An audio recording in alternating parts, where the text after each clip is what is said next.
हम अपना next topic करेंगे combination of multi sets.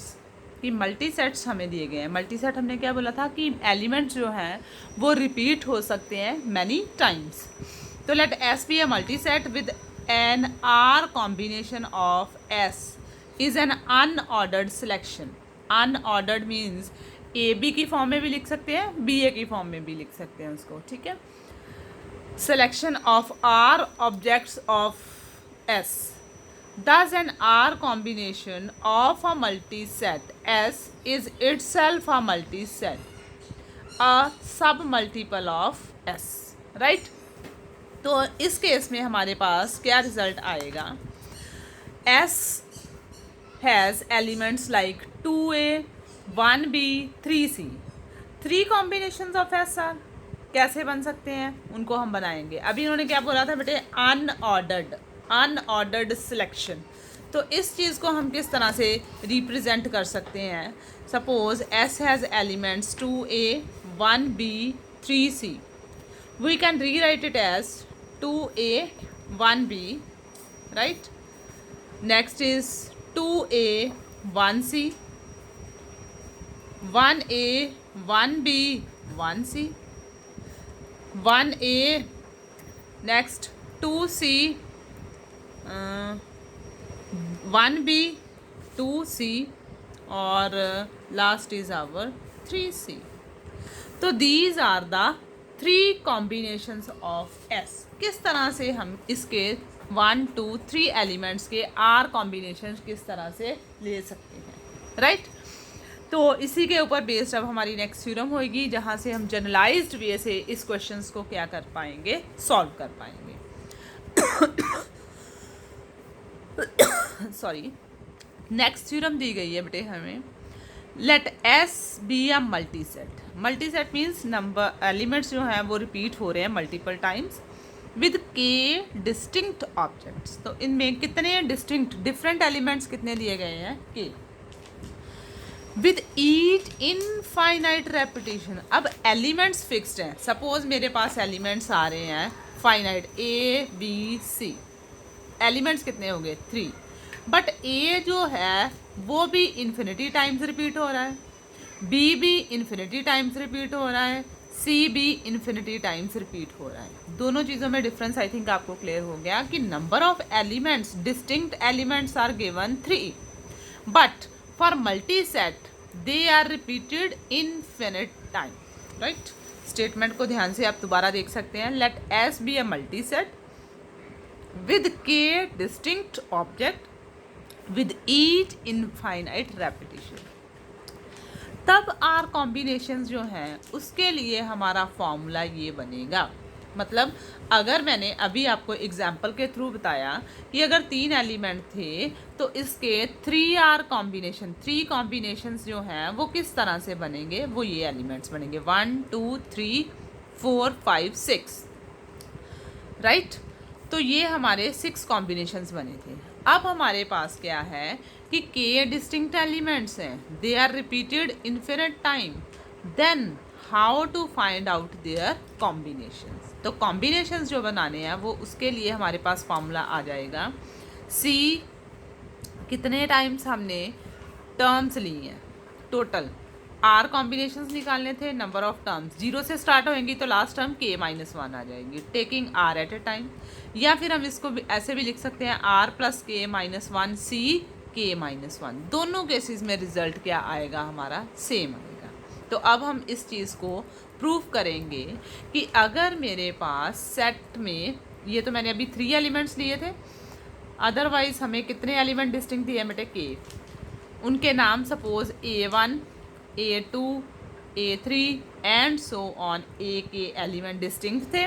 Multi set बनाना है तो हम क्या करेंगे, इनफिनिट टाइम्स उनको रिपीट कर दिया। अब मैंने प्रूव करना है कि I will have these much of combination. How to calculate the R combinations. तो हमारे कॉम्बिनेशंस ये रिजल्ट देंगे। कैसे देंगे अभी हम देखते हैं। अभी हमने क्या बोला कि we are having how many distinct objects, K distinct objects, right. अब मल्टी सेट की अब ने किस फॉर्म में लिखा, infinity A1 infinity A two and so on infinity A K, right. अब आर कॉम्बिनेशंस लेने हों तो किस फॉर्म में आएंगे? Any R combinations, any R combinations पिछली डेफिनेशंस के हिसाब से अगर अप्लाई करें तो कैसे आएंगे कि A1 should be repeated finite number of times, same any R combinations लेने हों तो वो किस तरह से आएंगे?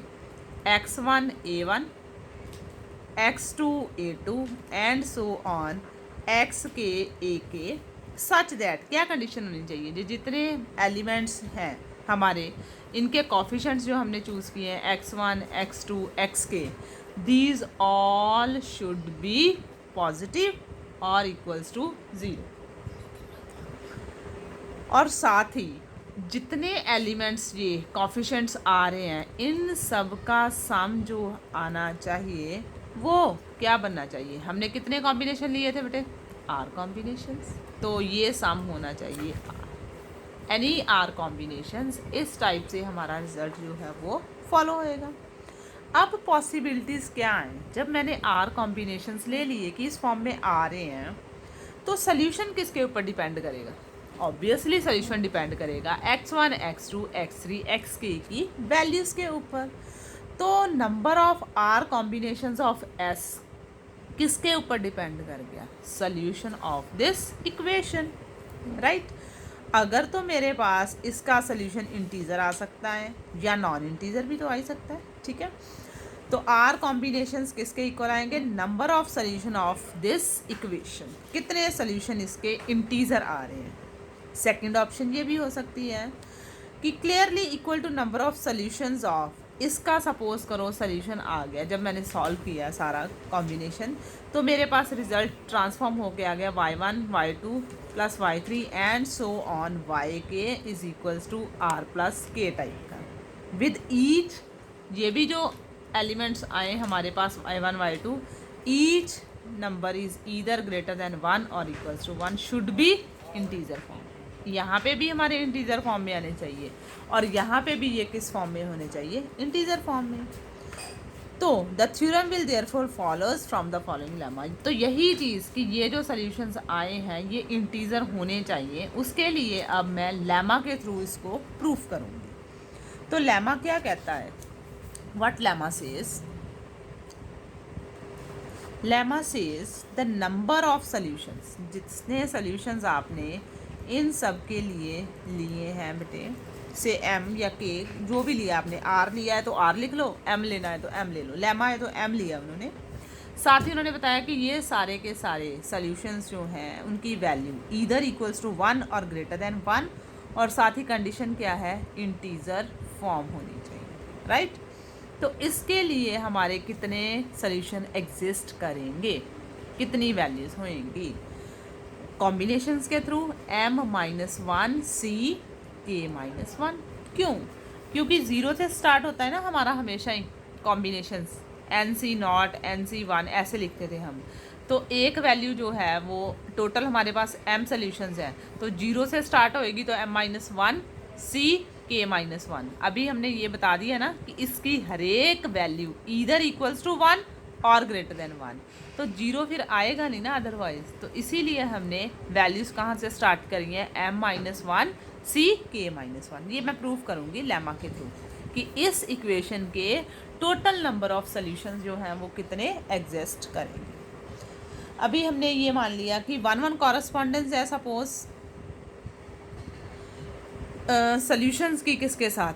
इसकी 1-1 कॉरस्पॉन्डेंस आ रही है सपोज करो किसी अनदर सेट के साथ जिसमें भी m कितनी वैल्यूज़ ली हमने? m-1 वैल्यूज़ आ रही है, राइट।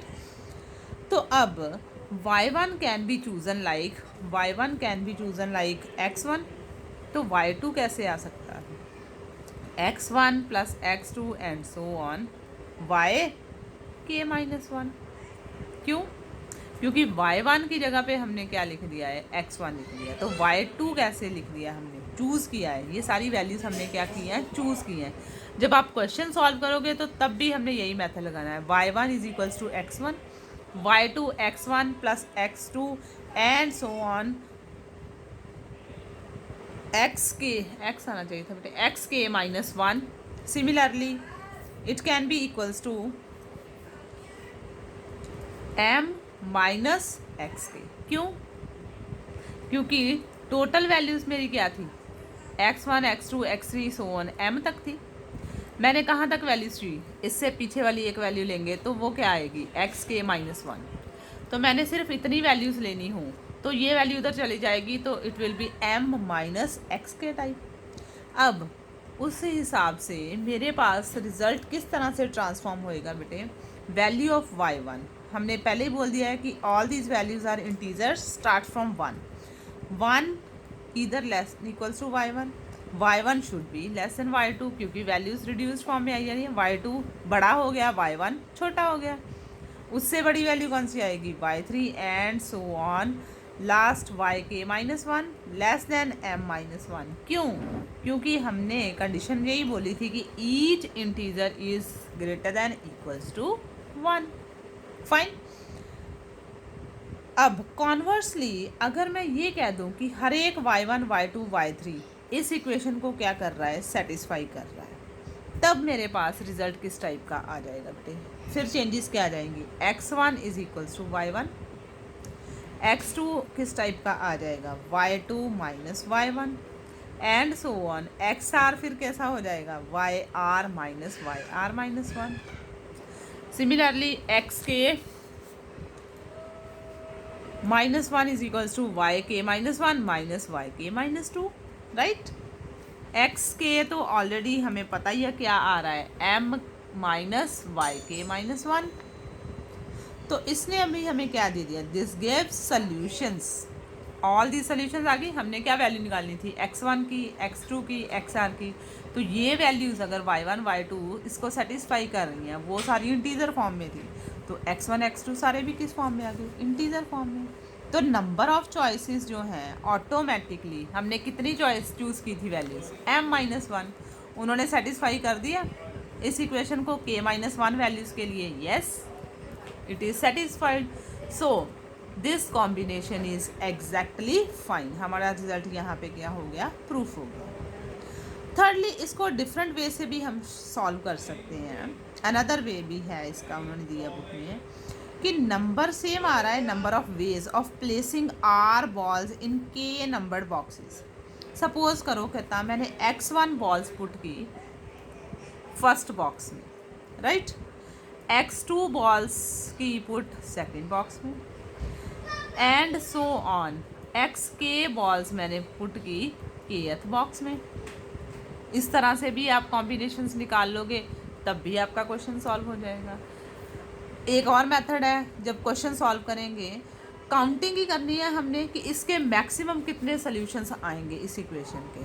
तो बाइनरी में इसको हम 1-1 कॉरस्पॉन्डेंस अभी हमने बोला, तो मैंने इसको क्या किया, रिज़ल्ट को सॉल्व कर लिया कि वैल्यूज़ आ रही हैं, सपोज पहला combination 0 so on 0, next value suppose आ गई 1, बाइनरी कॉम्बिनेशन जीरोज़ और 1 है, फिर 0 0 0 लाइक दिस 0 तक, फिर 1 आ गई लाइक दिस।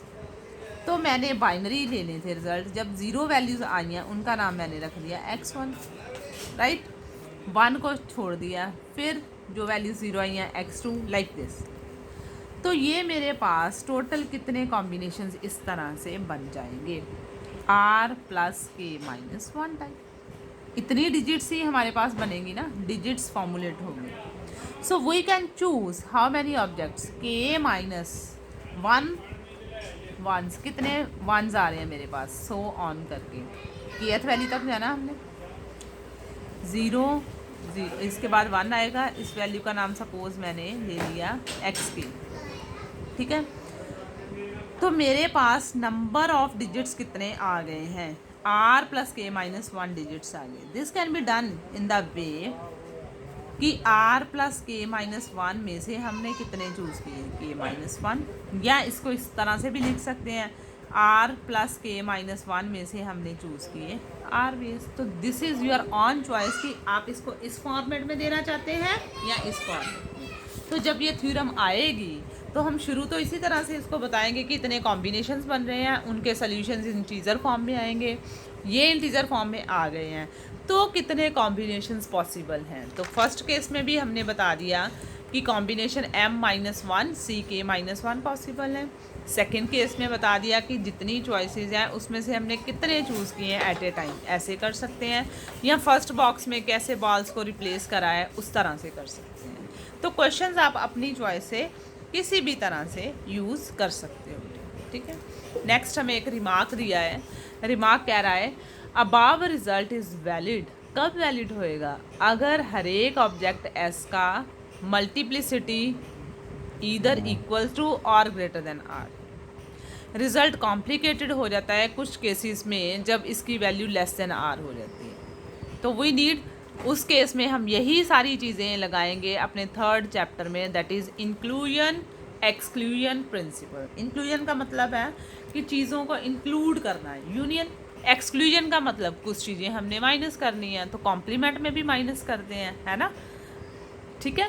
तो इंक्लूजन एक्सक्लूजन प्रिंसिपल वो चीज़ें आती हैं, यूनियन इंटरसेक्शन का कॉन्सेप्ट। इसीलिए मैंने आपको बोले थे कि you should do all the pages from 61 to 69। ये आपने ऑलरेडी स्टैट्स में सारा पढ़ रहे थे, इसीलिए आपको बोला गया था कि आपने इसको करके देखना है। जो डाउट्स होंगे you can share with me. अब थ्योरम नेक्स्ट कहती है कि मैंने बता दिया कि कितने कॉम्बिनेशंस एग्जिस्ट कर रहे हैं सॉल्यूशंस के लिए। तो अब नंबर ऑफ इंटेग्रल सॉल्यूशंस कितने आएंगे? तो सॉल्यूशंस को फाइंड आउट करने का नंबर इस थ्योरम में वो बता रहे हैं। अभी वही प्रॉब्लम कि हमारी सॉल्यूशन इसी इक्वेशन से आने थे, x1 + x2 and so on xn is equals to r। साथ ही कंडीशन दी गई है x1 greater than equals to r1, x2 greater than equals to r2 and so on xn greater than equals to rn। कितने combination बनने थे? ऊपर वाला रिजल्ट ही लगाया हमने कि I have how many terms, total number of terms chosen how many terms at a time. n-1 terms मैंने चूज़ करनी है। टोटल नंबर ऑफ टर्म्स कितनी दी गई थी? n-1 + r + r1 - r2 so on -rn। ये प्रूव करने के लिए उन्होंने बोला है, मतलब हमें याद नहीं रखना है। They have told us to prove this thing when number of integral solution with this condition are used। तो हमने कुछ नहीं करना, जो थ्योरम हमने ऊपर प्रूव की थी उसमें हमने xi को रिप्लेस कर देना है किसके साथ? yi + ri के साथ। साथ ही कंडीशन तो हमें ऑलरेडी दी गई है कि each xi is greater then ri। तो सारे वैल्यूज़ जो y की हैं ऑब्वियसली वो पॉजिटिव आएंगी। तो अब मैंने इंटीजर सॉल्यूशंस इस इक्वेशन के निकालने थे। तो m की वैल्यू कहाँ से आएगी? m की वैल्यू कहाँ से आएगी बेटे? टोटल ऑब्जेक्ट्स r थे, उनमें से r1 r2 so on rn less कर देंगे, एंड ईच yi पॉजिटिव है। तो इसका कॉम्बिनेशन अभी हमने ऊपर वाली थ्योरम में ये बताया था, ठीक है। तो उस हिसाब से हमारा रिजल्ट जो है वो फॉलो कर गया। तो इसकी जस्ट मैंने वैल्यूज़ जो हैं यहाँ पे m की वैल्यू को मैंने सिर्फ रिप्लेस करा है और कुछ नहीं, राइट। तो m की वैल्यू को आप रिप्लेस करोगे तो ऑटोमेटिकली ऊपर वाला रिजल्ट। तो सपोज अगर एग्जाम्स में आपको ये थ्योरम आती है तो definitely you have to prove the previous theorem as well as lemma also, right. अभी 13th एग्जाम्पल एग्जैक्टली इसी थ्योरम और लेमा के ऊपर बेस्ड है।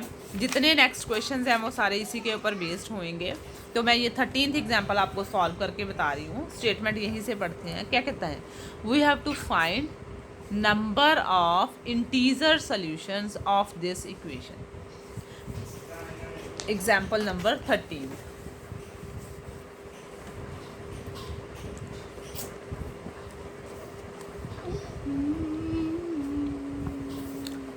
Example number 13, x1 + x2 + x3 + x4 बेटे what's is equals to 20।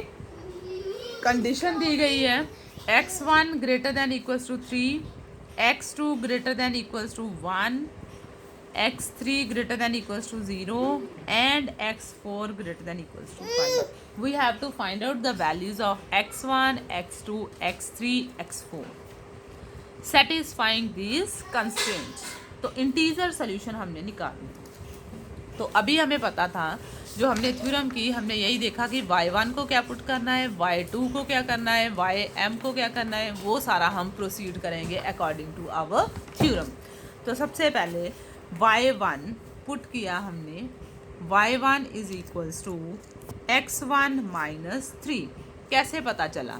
First constraint y1 किसके equal आएगा, x1 मतलब फर्स्ट कंस्ट्रेंट। सिंपल आपने इसी तरह से लर्न करना है। y1 की वैल्यू फर्स्ट कंडीशन या constraint, y2 is equals to second constraint, y3 is equals to third constraint and y4 is equals to fourth constraint. Right, I got all these values. अब जब हम values y1, y2, y3, y4 को plus करेंगे तो what we will get, y1 plus y2 plus y3 plus y4, it will be x1 plus x2 plus x3 plus x4। इन सारी values को plus करेंगे, -3 -1 -4 -5 -10, ये चीज़ हमारे पास आ गई। But what is the value of x1 plus x2 plus x3 plus x4? It is 20. So we will replace the value here. It will be 9 beta. 3 1 4 plus 5, it will be 9. तो value replace करेंगे, it will be 20 minus 9. So it will be 11. So I got a new equation, y1 y2 y3 y4 is equals to 11. साथ ही condition हमारे क्या लेनी थी बेटे, each y should be a positive integer. यही चीज़ हमने देखी थी, ठीक है। जितने इंटीजर्स हैं ये वैल्यूज सारी क्या होनी चाहिए, पॉजिटिव होनी चाहिए। कंडीशन साथ ही लिखेंगे हम, वेयर y1 पॉजिटिव, सारी इकट्ठे लिख देते हैं, y is greater than equals to 0 for all i varies from 1 till 4। Right, अब हमने क्या निकालने थे, नंबर ऑफ सॉल्यूशंस। कैसे आएंगे, सिंपल, हमारे पास क्या फार्मूला था बेटे, r प्लस के -1 कॉम्बिनेशन k -1। तो इसी को हम सॉल्व करेंगे। What is the value of r, 11। What is the value of r, 11। What is the value of k, how many variables used, 1 2 3 4। तो value of k is 4। Right, तो just अब हमने इस कॉम्बिनेशन में रिजल्ट पुट करना है। तो how many non negative integer solution we will get, इसके number of non negative integer solution कितने एग्जिस्ट करेंगे, इट विल बी m लिखना था पहले हमें, r plus k -1 c k -1। What is r, 11 plus k is 4 -1 c k -1। ये था कि हमने r यूज किया था, 4 11 c r यूज किया था हमने, है ना, c r वाला, c r दोनों का रिजल्ट सेम आएगा। वैसे यू कैन यूज दिस और दिस, तो सी आर यूज़ कर लें अगर हम, तो सी 11 यहाँ पे आ जाएगा। कैलकुलेशन इजी हो जाती है और कुछ नहीं है, ठीक है। 11 प्लस 3 इट विल बी 14 सी 11। तो जब हम इसको सॉल्व करेंगे तो it will B factorial 14 factorial 11 factorial 3। तो इसको हम खोल देंगे 14 13 12 फैक्टोरियल 11 फैक्टोरियल 11 6 कैंसल्ड, 6 2 12। तो सॉल्व करके हमारी कैलकुलेशन आ रही है 364। तो कितने सॉल्यूशन इस एक सिंगल प्रॉब्लम के लिए हमारे पास एग्जिस्ट कर रहे हैं, 364। सिर्फ उन्होंने क्वेश्चन में यही चीज़ पूछी थी कि find the number of solutions for this equation in integer form. तो इंटीजर फॉर्म में हमारे पास 364 सॉल्यूशंस जो हैं वो एग्जिस्ट कर रहे हैं। सॉल्यूशन निकालने के लिए नहीं उन्होंने बोला था, क्वेश्चन में सिर्फ उन्होंने पूछा था we have to find number of the solution. तो नंबर हमने बता दिया कि इतने सॉल्यूशंस एग्जिस्ट कर रहे हैं। सिमिलरली एग्जांपल 14 15 16 17, ये सारी एग्जांपल्स बेटे आपकी जो हैं वो इसी थ्योरम के ऊपर बेस्ड है। तो आराम से आप इनकी प्रैक्टिस करो, जहाँ पे आपको डाउट्स लगते हैं you can ask me, right. तो हमारा लास्ट जो टॉपिक है it is about ordered and unordered partition. Simple topic है। एस दिया गया है union of all the subsets, और ये सबसेट कैसे हैं, म्यूचुअली डिसजॉइंट, और साथ ही cardinality of each set is defined. तो सारी कार्डिनलिटी को ऐड करके किसके इक्वल आएगा, cardinality of the given set. Obvious है, क्योंकि सारे सबसेट्स ਨੂੰ जो आप ऐड करेंगे बेटे तो ये रिजल्ट आपने ऑलरेडी किया हुआ है कि कार्डिनलिटी ऑफ एस के इक्वल ही आएगा। तो कहता है जितने भी ये सबसेट्स आएंगे उनको हम क्या बोलेंगे, ऑर्डर्ड पार्टीशन में है, एक ऑर्डर को फॉलो कर रहे हैं, ठीक है। तो अगर ये ऑर्डर नॉट मटीरियल है तो then it is called unordered partition of S. Unordered, अगर ये इस ऑर्डर को फॉलो नहीं करता, कौन कौन सा ऑर्डर, पहली बात S is union of all the subset, दूसरी बात डिसजॉइंट सबसेट्स आ रहे हैं, तीसरी बात हर एक की कार्डिनलिटी डिफाइंड है, और जब हम इन सारी कार्डिनलिटीज़ को एडअप करेंगे तो जो नंबर आएगा it should be equal to cardinality of the given set. तो then all these subsets are called ordered partition of S. तो अगर ये पार्टीशन ऑर्डर्ड फॉर्म में नहीं होएगी then it is called unordered partition. तो ये सिंपल थ्योरम इसके ऊपर दी गई है, ये आपने ऑलरेडी की हुई है बेटे, ठीक है, ऑर्डर्ड पार्टीशन के लिए। तो ये उसी के ऊपर दो एग्जाम्पल्स हैं, you can do it yourself. अगर प्रॉब्लम्स आएंगी then I will make video for the same.